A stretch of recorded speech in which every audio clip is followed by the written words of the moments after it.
Saudara-saudara, ada beberapa komponen penting yang terdapat dalam ekosistem Flip Classroom. Sebagaimana sudah dikatakan, komponen paling penting adalah materi pembelajarannya. Ya, karena materi pembelajaran ini yang akan berperan penting terutama ketika mereka belajar mandiri di luar kelas.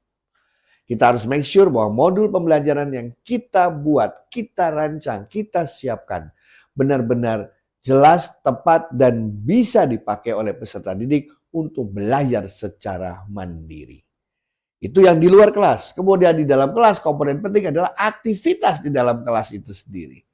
Ada banyak aktivitas, diskusi kelompok, ya, kemudian membuat project bersama, atau membuat situasi di mana mereka harus berkolaborasi atau berkooperasi.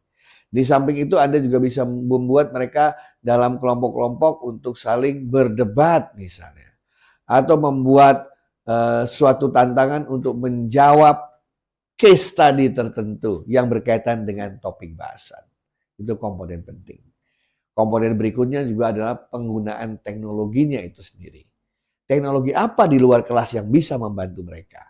Misalnya menggunakan learning management system, menggunakan virtual classroom, atau menggunakan video repository, termasuk pemanfaatan e-library, agar mereka bisa mendalami itu secara mandiri.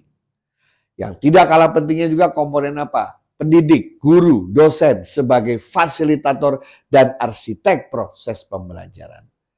Nah, dalam konteks ini guru harus tahu persis peran mereka ketika mereka memimpin sebagai fasilitator di dalam kelas dan ketika peserta didik belajar masing-masing secara mandiri.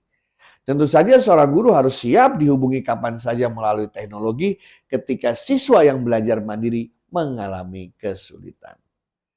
Dan komponen terpenting tentu saja siswa itu sendiri sebagai pembelajar yang harus membiasakan diri untuk bisa belajar secara independen.